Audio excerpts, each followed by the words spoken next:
दोस्तों, हावड़ा स्टेशन पे हज़ारों की भीड़ लगी होती है और तभी एक ट्रेन आती है जो हावड़ा से दिल्ली जाने के लिए स्पेशल ट्रेन होती है। और वहाँ पे उसी भीड़ में एक लड़की बैठी होती है, उस लड़की का नाम पूजा होता है।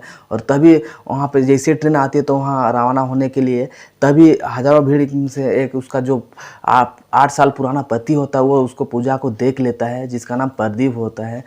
जो देख लेता है तो देखता है, तभी प्रदीप सोचता है कि ये आखिर ये पूजा जा कहाँ रही है और उसको नज़रें बनाए हुए रखता है। तभी जैसे हावड़ा से दिल्ली जाने वाली स्पेशल ट्रेन आ जाती है और आती है तभी पूजा वहाँ उस डिब्बे पे चढ़ने लगता है। तभी प्रदीप भी पीछे से वो भी उस बोगी में चढ़ने लगता है। हालांकि प्रदीप के पास ऐसी बोगी का टिकट था, कॉन्फर्म टिकट था, लेकिन वो भी उस सामान्य बोगी में घुसने लगता है। जैसे ही घुसता है और वहाँ पे उस बोगी में चढ़ जाता है तभी ट्रेन रवाना हो जाती है।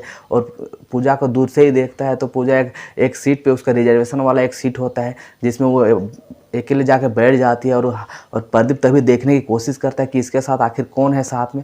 तभी कुछ समय तक देखता है तो आखिर पूजा के साथ कोई भी नहीं था। और पूजा का सीट में जो भी व्यक्ति आता था उसको पूजा बैठने नहीं देती थी, मना कर देते थे। ये मेरा रिजर्वेशन सीट है, ये सीट मैंने पूरा बुक किया है और मैं ये इस सीट पे भी फिलहाल मैं सोऊंगी। तभी बहुत सारे आदमी आते हैं, सभी आदमी को इसे ही बोलते हैं। तभी प्रदीप भी सोचता है, ढेर समय तक देखता रहता है। उसके बाद सोचता है कि आखिर मैं भी अपना बैग लेके जाऊं। जैसे जैसे पूजा को बोलता है कि जरा आप अपना पैर हटाएंगे, मैं यहाँ पे बैठूंगा। तभी पूजा को लगता है ये आवाज़ तो जाना पहचाना। तभी पूजा उसको देखती है तो वही उसका 8 साल पुराना पति होता है प्रदीप। तभी वो अपना पैर समेट लेती है और उसको इशारा करती है कि आप बैठ जाओ। तभी वो बैठ जाते हैं। तो ये जो कहानी है दोस्तों, ये पति पत्नी की, तलाकशुदा पति पत्नी की कहानी है। और ये कहानी आप लोग को दिल को छू से टक से निकल जाएगी। तो चलिए इस वीडियो के माध्यम से ये कहानी को जानते हैं। तो आप लोगों से वही रिक्वेस्ट है कि वीडियो को शुरू करने से पहले आप लोग एक छोटा सा लाइक कर दीजिए वीडियो में, और साथ ही साथ वीडियो को शेयर कर दीजिए। और साथ ही साथ इस चैनल पर नए हैं रामदयाल स्टोरी में तो आप लोग इस चैनल को सब्सक्राइब कर दीजिए, ताकि मुझे ऐसे ही हौसला मिले और आप लोगों के लिए अच्छा कहानी लाते रहूं। तो चलिए वीडियो को स्टार्ट करते हैं। तभी प्रदीप पूजा से पूछता है कि तुम दिल्ली क्यों जा रही है, आखिर तेरा तबीयत को क्या हुआ है, अचानक कैसे खराब हो गया। तभी पूजा बोलती है नहीं तो मेरा तबीयत कुछ भी खराब नहीं हुआ है। तभी प्रदीप बोला तुम अभी भी जितना बहुत सारे आदमी आए थे यहाँ, जो भी बैठना चाह रहा था सभी को बता रही थी कि मेरा तबीयत खराब हो गया, ऐसा बोल रही थी। तभी मैंने सुना और तुमको पूछा। नहीं, मेरा तबीयत खराब नहीं हो रही थी, ऐसे ही बस। तभी ट्रेन चल पड़ती है, दोनों जाते हैं आराम से धीरे धीरे। और सर्दी का मौसम था, ठंडा हल्की हल्की खिड़कियों से हवा घुस रही थी, ठंडी हवाएं घुस रही थी। तभी जो पूजा होता है अपना बैग से कंबल निकाल लेता है, उनका कंबल होता है निकाल लेता है। और प्रदीप को भी बोलता है कि आप भी कुछ अपना ओढ़ने का लाए हैं तो ओढ़ लीजिए। तभी प्रदीप बोलता है अरे मुझे तो कुछ ध्यान ही नहीं रहा, मैं तो हड़बड़ी में यहाँ से आ गया। और बस ऐसी बातों बातों में लोग चलने लगते हैं। तभी प्रदीप पूछता है कि दिल्ली में कब से रह रही है। तभी पूजा बताती है कि मैं दिल्ली तो फर्स्ट टाइम जा रही हूँ, मुझे कुछ भी नहीं दिल्ली के बारे में पता है। तभी ऐसे ही जैसे बातें होती रहती है, 1-2 मिनट बातें होते होते हम लोग धीरे धीरे सफ़र बढ़ते रहता है। जैसे सफ़र बढ़ता है तभी पूजा क्या करती है ना, उसका कंबल से उसी का एक साइड दे देती है और उसको बोलती है कि आप भी ओढ़ लीजिए। तभी ऐसे बातों का सिलसिला जारी रहता है। तभी एक और आदमी आता है और बोलता है कि ये सीट तो मेरी है, आप मुझे बैठने दीजिए। तभी पूजा उस आदमी को बोलता है कि नहीं, आपका तो ये सीट पूरी सीट मेरी ही है, आपका सीट कहाँ से हो गया। तभी प्रदीप बोलता है कि ज़रा टिकट दिखाओ पूजा तुम। तो जैसे ही टिकट दिखाता है तो प्रदीप पूजा को बताता है कि जब तक तुम सोएगी नहीं तब तक आधी सीट इनकी है और आधी सीट तुम्हारी है। तभी वो आदमी बीच में बैठने की कोशिश करता है। तभी पूजा बोलता है आप यहाँ कहाँ बैठ रहे हैं, चलिए उठिए। तभी वो बैठने ही वाला था, तभी वो आदमी उड़ जाता है और प्रदीप को बोलते हैं भाई साहब आप घसक जाइए, मैं इधर अपना सीट में बैठ रहा हूँ। और अपना सीट में बैठ जाता है। तभी बातों में ठीक लगभग रात के 8, 8:30, 9 बज चुके थे। तभी पूजा अपना बैग से खाना निकालती है जो घर से बना के लाई थी, वो खाना खाने ही और तभी खाना निकालती है और प्रदीप को बोलती है कि आप भी खाना खा लीजिए, आप अगर कुछ लाए हैं तो। तभी प्रदीप बोलता है कि नहीं, मैं तो कहाँ खाना लाया हूँ। तभी पूजा बोलती है कि आपका तो कुछ और ही टाइम हो रहा है, आप कहाँ से खाना खाएंगे। तभी प्रदीप बोलते हैं नहीं यार, मैं तो पीना छोड़ दिया हूँ, काफ़ी 3-4 साल पहले ही छोड़ दिया। तभी पूजा बोलती है ऐसा कैसे हो सकता है। तभी प्रदीप बोलते हैं तुम्हारी कसम मैं छोड़ दिया। तभी पूजा बोलती कि मैं कौन होता हूँ जो मेरे मुझे आप मेरा अपना कसम खा रहे हैं। तभी प्रदीप बोलता है तुम चाहे मेरा मम्मी पापा का कसम खिलाओ, चाहे कोई भी किसी का भी कसम खिला लो, मैं पीना छोड़ दिया हूँ। तो मुख्य कारण दोस्तों इनका वही यही था कि प्रदीप काफ़ी ज़्यादा शराब पीता था, जिसकी वजह से इन लोगों का तलाक हुआ था। तभी बातों ही बातों में वो बताता है। पूजा पूछती है कि मम्मी पापा कैसे हैं। तभी मम्मी पापा कैसे हैं, आपकी बहन कैसी है, सारा चीज़ पूछता है। तभी बहन का बोलता है, बहन प्रदीप बताता है कि बहन का तो शादी हो गया। धीरे धीरे वो अपना सारा चीज़ बताती है और शौक रह जाती है। तभी प्रदीप पूजा से पूछता है कि तुम दिल्ली में क्या करती हो, क्यों जा रही है। तभी पूजा बताता है कि दिल्ली में मैं ऐसे ही जा रहा हूँ घूमने के लिए। और बातों में पूजा भी प्रदीप से पूछता है कि आपने शादी कर लिया है। तो प्रदीप बताता है कि मैं शादी नहीं किया हूँ और मैं अपने परिवार के साथ रहता हूँ दिल्ली पे। तभी प्रदीप भी पूजा से पूछता है कि तुम शादी कर लिया। नहीं। तभी पूजा बताती है कि मैं शादी नहीं कर लिया हूँ, शादी करने के लिए ही दिल्ली जा रही हूँ। जैसे ये होता है तभी वहाँ पे और बातों में वो पूजा जो होती है अपना बैग से 2 रोटी निकाल लेती है। 2 रोटी जैसे ही निकालती है और प्रदीप से बोलती है कि आप 1 रोटी खा लीजिए और मैं 1 रोटी खाता हूँ। तभी प्रदीप बोलता है कि 2 रोटी में ना तो तुम्हारा पेट भरेगा ना ही मेरा पेट भरेगा। और ठीक है, इसी बात से कर ही रहा था तभी बिरयानी बेचने वाले आ जाते हैं और बिरयानी चिल्लाने लगते हैं। तभी प्रदीप करता है कि 2 बिरयानी ले लेता है, एक पूजा के लिए और एक प्रदीप अपने लिए। ये दोनों बिरयानी खाते हैं। तभी वहाँ जो प्रदीप के बगल में जो आदमी बैठा था वो आदमी बोल रहा है कि आप दोनों बैठिए, गप्पे कीजिए, मैं अपने सीट पे जा रहा हूँ सोने के लिए। और वो अपने सीट पे चले जाता है। तभी जो होता है कि दोनों एक दूसरे के साइड पे माथा करके सोने लगते हैं। और चादर जो पूजा जो चादर लाई थी उसी चादर को दोनों ओढ़ के।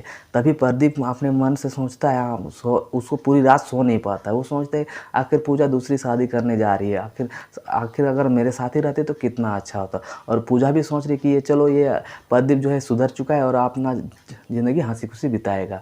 ये दोनों सोच ही रहते और सोचते सोचते इन लोगों का सुबह हो जाती है। सुबह जैसी ही होती है तो इन लोग नई दिल्ली रेलवे स्टेशन पहुंच जाते हैं। और नई दिल्ली रेलवे स्टेशन पहुंच जाते हैं और वहाँ पे उतरते हैं। तभी वहाँ पे चाय वगैरह पीते हैं, ब्रश व्रश करते हैं एकदम और ये करते हैं। तभी रात के टाइम पे जो पूजा होती है प्रदीप को एक मफलर दिए हुए होती है, क्योंकि रात में काफ़ी ज़्यादा ठंड लग रहा था। तभी प्रदीप वो मफलर पूजा को देने के लिए चाह रहा था, लेकिन पूजा बोले थे कि आप मफलर रख लीजिए और मुझे नहीं चाहिए मफलर। हाथ मुँह धो के चाय पी लेते हैं। चाय पीने के बाद तभी प्रदीप बोलता है पूजा से कि तुम जहाँ जहाँ जा रही हो वहाँ मैं तुम्हें छोड़ देता हूँ। तो पूजा बोलते नहीं, मेरा एक फ्रेंड आ रही है, और वो उसको मना कर देता। तभी प्रदीप सोचता है कि उसका पॉकेट में देखता है तो 2-2.5 हज़ार रुपया थे, वो पूजा को देने लगता है। तभी पूजा बोलता है कि पैसा लेने का क्या तुक बनता है, पैसा लेने का कोई तुक नहीं बनता। आखिर मेरा फ्रेंड आ रही है तो मैं वो मुझे ले जाएगा, तो आप मुझे पैसा मत दीजिए और रख लीजिए। और वो प्रदीप से पैसा नहीं लेती है पूजा।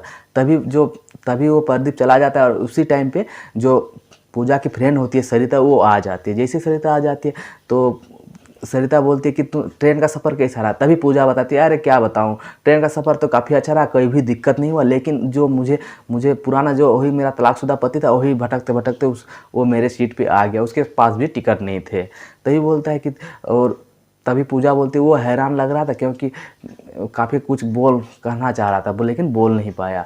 तभी जो होता है तो सरिता बोलती तुम ये नहीं बताया कि तुम शादी करने जा रही हो, वो भी तभी पूजा बोलती हाँ मैं ये भी बताया कि मैं शादी करने जा रहा हूँ। तभी वो कुछ कहना चाह रहा था, आखिर कह नहीं पाया। लेकिन क्या बताऊँ यार, जब प्रदीप जा रहा था तो मेरा आंखों से आंसू निकल गया था, लेकिन वो देख नहीं पाया। तो यही चीज़ बातें होते होते और सरिता पूजा को लेके चली जाती हैं अपने रूम पे। तभी सरिता बोलती है पूजा से कि तुम्हारे वो पुराने पति को, तलाकशुदा पति को मरने दो और चल तुम मेरे साथ रूम पे। और तभी रूम पे चले जाते हैं। तभी दूसरा दिन सुबह हो जाती है और प्रदीप भी अपना रूम पे चला जाता है, अपने घर पे, दिल्ली पे ही घर बनाया हुआ था। और जैसे ही दिल्ली पे घर बनाया था और उसका दिल्ली के गांधीनगर पे उसका जीन्स की फैक्ट्री थी, जिस फैक्ट्री में 30-40 लोग काम करते थे, उसी फैक्ट्री में सरिता भी काम करती थी। तभी वो सुबह को जो प्रदीप होता है अपना ऑफिस पे चला जाता है और ठीक उधर से सरिता भी आ जाती है काम पे। और सरिता भी काम पे आ जाती है और प्रदीप को बोलती है कि साहब आपसे जो कुछ दिन पहले मैंने बात करके रखा था कि आपको एक लड़की से शादी करवाने के लिए, तो वही लड़की को लाया हूँ आपसे मिलवाने के लिए। तभी प्रदीप बोलता है ठीक है मिला।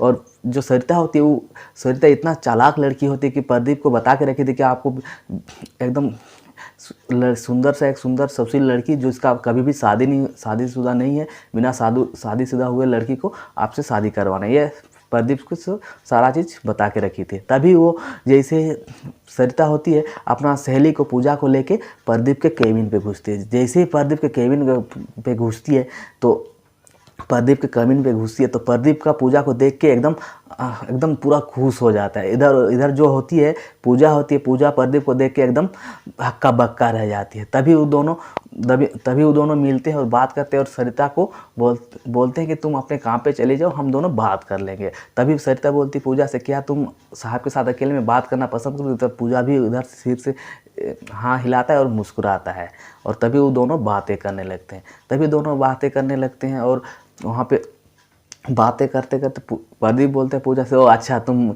इस लड़के से शादी करने आई हो। तभी पूजा बोलती है कि मुझे तो नहीं पता, मेरा सहेली में यहाँ पे ले आई है और क्या पता कि आप ही के साथ मेरा दोबारा शादी करवाने के लिए लाई है सरिता, मुझे नहीं पता।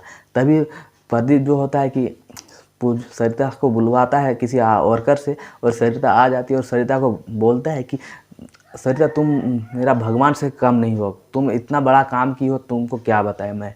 तभी बोलता है साहब क्या मैं कुछ गलती किया हूँ क्या? तभी जो प्रदीप होता है तो बताता है कि तुम जिस लड़के को लाई हो ये मेरा पत्नी है, मेरा तलाकशुदा पत्नी है। तभी सरिता घबरा जाता है और माफ़ी मांगने लगता है कि साहब मुझे माफ़ कर दीजिए, आपसे मैंने झूठ बोला। तभी प्रदीप बोलता है तुमने कोई झूठ नहीं बोला, तुम एक उजड़ा हुआ परिवार को मिलाने का काम किया, तुम बहुत अच्छा काम किया। और जो होता है कि वो दोनों एकदम बगल के मंदिर पे जाते हैं 1-2 दिन बाद में। तभी वो प्रदीप जो होता है पूजा को लेके अपने घर पे जाता है। घर पे जैसे ही जाता है तो उसके घर पे बूढ़े माता पिता थे, उसका बहन का तो शादी हो चुका था, बूढ़े माता पिता से मिलवाता है। तभी उसका बूढ़े माता पिता पूजा को देख के काफ़ी ज़्यादा खुश हो जाते हैं। जो कुछ दिन पहले काफ़ी उदास रहा करते थे वो काफ़ी ज़्यादा खुश हो जाते हैं और प्रदीप से बोलते हैं कि आखिर तुमने हम लोगों का मनोकामनाएं पूर्ण कर दिया। और फिर एक दिन बाद दोनों को मंदिर में शादी कर लेते हैं और ऐसे अपना परिवार के साथ हंसी खुशी रहते हैं। तो चलिए दोस्तों, इस कहानी को आप लोगों को कैसा लगा आप लोग कमेंट करके ज़रूर बताइएगा। और ऐसे ही 2 परिवार अलग हो गए थे, बिछड़ गए थे और फिर एक अनजान मुलाकात में दोनों का फिर एक से मिलन हो गया। तो चलिए, आप लोगों को कहानी ज़रा से भी अच्छी लगी हो तो आप लोग लाइक कीजिए और चैनल पे नए हैं तो चैनल को सब्सक्राइब कर दीजिए, हाँ, और कमेंट करना ना भूलें। तो चलिए दोस्तों, इसी वीडियो को लाते रहेंगे, तब तक के लिए जय हिंद और नेक्स्ट वीडियो मिलते हैं।